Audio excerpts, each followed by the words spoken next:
என் இனிய அன்பு உள்ளங்களே, உங்கள் அனைவருக்கும் என் அன்பான வணக்கம்.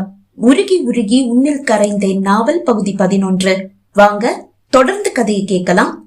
அக்ஷரா தன் பாட்டியோடு சிங்கப்பூர் வந்து 1 வாரம் ஆகிவிட்டது. வேலை முடிந்து மாலை வீட்டை எட்டிய அக்ஷரா, பாட்டி சித்திக்கு கூப்பிடலாமா? 2 நாள் ஆச்சு நான் சித்திக்கு போன் பண்ணாம. நான் எப்ப வேலை முடிஞ்சு வருவேன்னு தெரியாததால சித்தி என்ன கூப்பிட மாட்டாங்க. நான் ஃப்ரீயா இருக்கும் போது கூப்பிட சொல்லி சித்தி என்கிட்ட சொல்லி இருக்காங்க. இன்னைக்கு நைட்டுக்கு எதுவும் சமைக்க வேண்டாம், வெளியில ஆர்டர் பண்ணிக்கலாம். முதல்ல சித்தி கிட்ட பேசணும். தன் கைப்பையை டீப்போ மீது வைத்தவள் அதிலிருந்து செல்போனை எடுத்துக்கொண்டு செட்டியில் வசதியாக அமர்ந்தபடி கூறினாள், வெளியே எதுவும் ஆர்டர் பண்ண வேண்டாம், இன்னைக்கு நைட்டு நான் சமைக்கிறேன். வேண்ட பாட்டி, எனக்காகவும் தம்பிக்காகவும் நீங்க ஓட உழைச்சதெல்லாம் போதும். இனிமே ராணி மாதிரி இருங்க. ஒரு நாள் ஒரு வேளை ராணிங்க கூட சமைப்பாங்கம்மா. இந்த ராணியும் ஒரு வேளை சமைக்கிறேன். தேவையில்லை, இந்த ராணி இனிமே ஒரு வேளை கூட சமைக்க வேண்டாம். செல்போனில் ஏதோ செய்தபடியே கூறியவள், ஆர்டர் போட்டாச்சு, 1/2 மணி நேரத்துல சாப்பாடு வந்து சேர்ந்துடும். இப்ப சித்திக்கிட்ட பேசலாமா? பேசலாம். ஸ்பீக்கர்ல போடுமா. தாமரை என்னுடைய வயிற்றுல பிறக்காத பொண்ணு. நீ அனஸ்வர் தம்பியை கல்யாணம் பண்ணிக்கிட்டு அவங்க வீட்டுக்கு போனதுக்கு அப்புறமா என்னை எப்படி அன்பா பாத்துக்கிட்டா தெரியுமா? மெல்லிய ஒரு புன்னகையோடு சித்தியை அழைத்தவள் ஸ்பீக்கரில் போட்டாள். ஒரே பெல்லில் அழைப்பை ஏற்ற சித்தி, அக்ஷரா எப்படிமா இருக்க என்று கேட்டார். நல்லா இருக்கேன் சித்தி, நீங்களும் சித்தப்பாவும் எப்படி இருக்கீங்க? நாங்க ரொம்ப நல்லா இருக்கோம். பாட்டிமா எப்படி இருக்காங்க? தாமரை, நானும் ரொம்ப நல்லா இருக்கேம்மா. நீயும் மாப்பிள்ளையும் நல்லா இருக்கீங்களம்மா? நல்லா இருக்கோம்மா. அக்ஷரா, நீ ஸ்பீக்கர்ல தான் போட்டிருக்கியா? ஆமா சித்தி, ரொம்ப நல்லதா போச்சு. நான் பேசுறத பாட்டியும் கேட்கட்டும். நான் உன்னுடைய போனுக்காக காத்துட்டே இருந்தேன் தெரியுமா? செல்போனை கையிலேயே வச்சுட்டு ஆட்டிட்டே அங்கேயும் இங்கேயும் நடந்துட்டு இருந்தேன். நீ போன் பண்ணாட்டி நானே கூப்பிட்டு இருப்பேன். இந்த விஷயத்த உங்ககிட்ட சொல்லாட்டி என்னுடைய தலையே வெடிச்சிடும். என்ன விஷயம் சித்தி?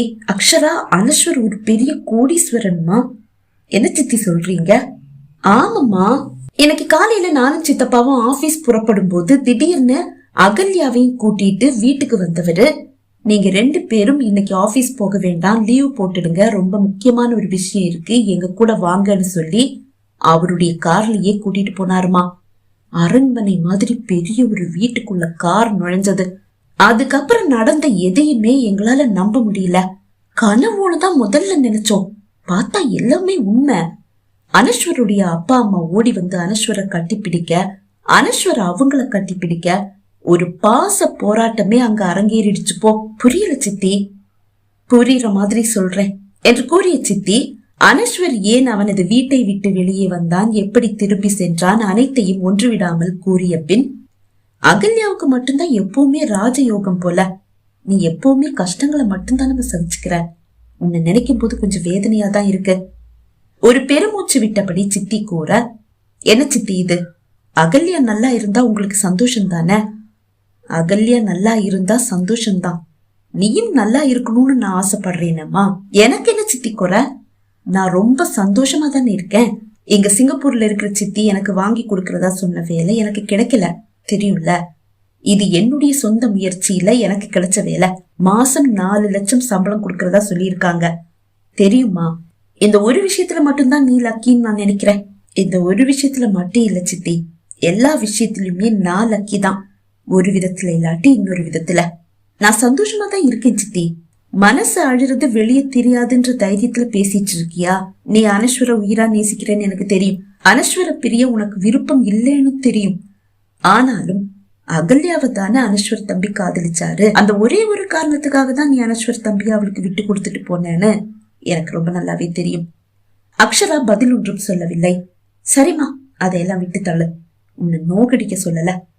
சித்தி, அவரை எனக்கு பார்த்ததா சொன்னீங்கல்ல, எப்படி இருக்காரு? நல்லா இருக்காருமா. ஆனா அவர் முகத்துல ஏதோ ஒரு சோகம் நிழலாடுற மாதிரியே எனக்கு ஃபீல் ஆச்சு.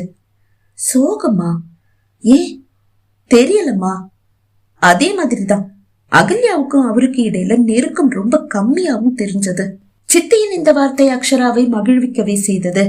ஆனாலும் அவர்களுக்கு இடையில் என்ன பிரச்சனை என்று அறியும் அவள், என்ன சித்தி இது, எல்லாரும் முன்னாடியும் நெருக்கம் காட்டவா முடியும்? இல்லம்மா, அகல்யா நெருங்கிதான் போறா, ஆனா அனஸ்வர் தம்பி விலகி போறாரு. அப்படியா? அது ஏன் தெரியலம்மா. அகல்யா கிட்ட கேட்கலையா? கேட்டேன். அப்படியெல்லாம் எதுவும் இல்ல, நாங்க ரொம்ப சந்தோஷமா ரொம்ப நெருக்கமா தான் இருக்கோம் அப்படின்னு சொன்னாமா. எனக்கு என்னமோ இந்த விலகல் உனக்காகவோன்னு தோணுது.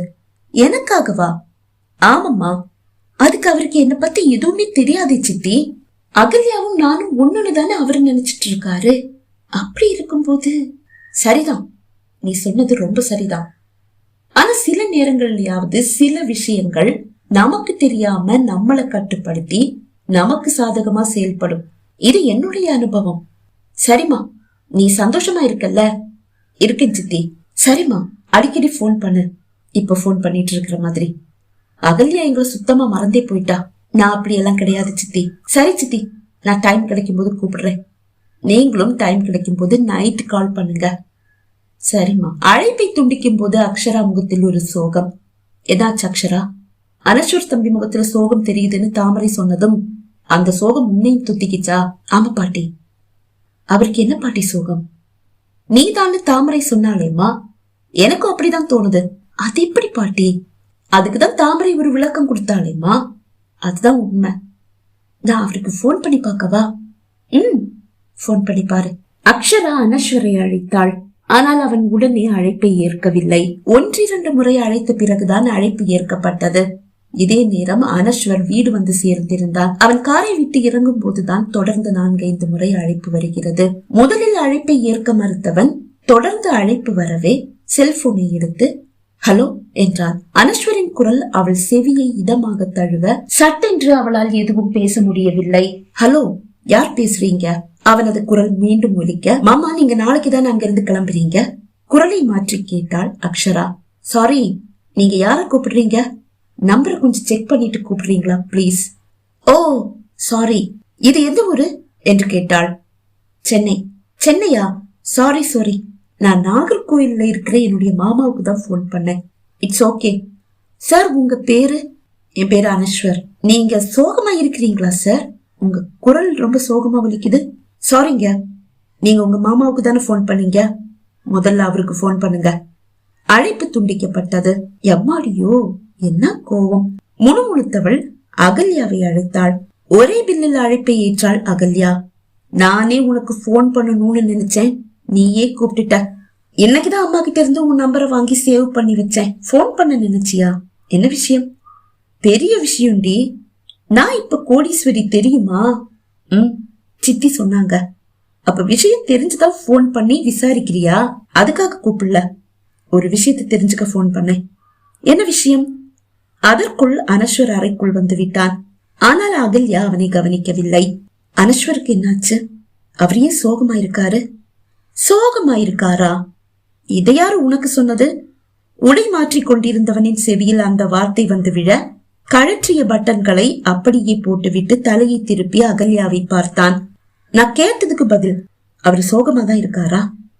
எனக்கும் அப்படிதான் தோணுது. ஏன், என்னாச்சு? என்கிட்ட கேட்டா எனக்கு எப்படி தெரியும்? எனக்கு தெரியல. நீ கேட்கலையா?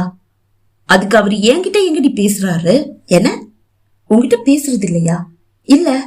ஏன், எனக்கு என்னடி தெரியும்? உனக்கு தெரியாம வேற யாருக்கு தெரியும் அகல்யா? அவரை உனக்கு விட்டு கொடுத்தது தப்புன்னு என்னை யோசிக்க வைக்காத. என்ன, நீ எனக்கு விட்டு கொடுத்தியா? என்ன பைத்தியம் முத்தி போச்சா? ஏதோ நிழலாட்டம் பின்னால் தெரிய சட்டென்று தலையை திருப்பி பார்த்த அகல்யா ஆடி போனாள்.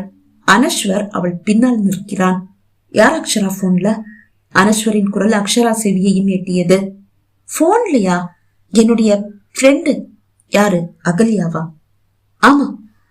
என்ன பத்தி ஏதாவது பேசிக்கிறீங்களா என்ன? உங்களை பத்தியா? இல்லையே, ஏன் கேக்குறீங்க? என்னை பத்தி ஏதோ பேசின மாதிரி எனக்கு தோணிச்சு. இல்ல இல்ல, உங்களை பத்தி நாங்க என்ன பேச போறோம் என்று கூறியவள், அகல்யா நான் அப்புறம் பேசுறேன், அவர் வந்துட்டாரு என்று கூறிய அழைப்பை துண்டித்தாள். டீ வேணுமா? ஒரு கப் கிடைச்சா நல்லா இருக்கும். இதோ இப்ப கொண்டு வரேன். அவள் அறையை விட்டு வெளியே செல்ல செல்போனை எடுத்து தனக்கு சற்று முன்பு வந்த எண்ணை இமைக்காமல் பார்த்தான் அனஸ்வர். ஆனால் அவன் எண்ணங்கள் எங்கெங்கோ ஓடியது. தன்னிடம் பேசிய பெண்ணின் கவனம் தன்னை பற்றி அறிவதில் அல்லவா இருந்தது. இதற்கு முன்பும் அவனுக்கு இப்படி ஒரு அழைப்பு வந்தது அல்லவா? இறுதியில் குட் நைட் என்று கூறிய அந்த குரல் அவனை ஏதோ செய்கிறது. இந்த அகல்யா கூட என்ன பத்தி விசாரிச்ச மாதிரி இருந்ததே. யார் இந்த அகல்யா? அன்னைக்கு கூட என்னுடைய கண்ணுல சிக்காம ரூமுக்குள்ள போய் மறைஞ்சுக்கிட்டாளே. அவன் விரல்கள் அவனையும் அறியாமல் அக்ஷரா என்னை தொட்டு விட்டது. அழைப்பும் அவளுக்கு சென்று விட்டது. திடீரென்று அனஸ்வரிடமிருந்து அழைப்பு வந்ததும் அக்ஷரா நடுங்கி போனாள். ஏதும் தவறாகி விட்டதா என்ன? அனஸ்வருக்கு உண்மை தெரிந்து விட்டதா? அழைப்பை ஏற்பதா வேண்டாமா என்ற குழப்பம் அவளுக்கு.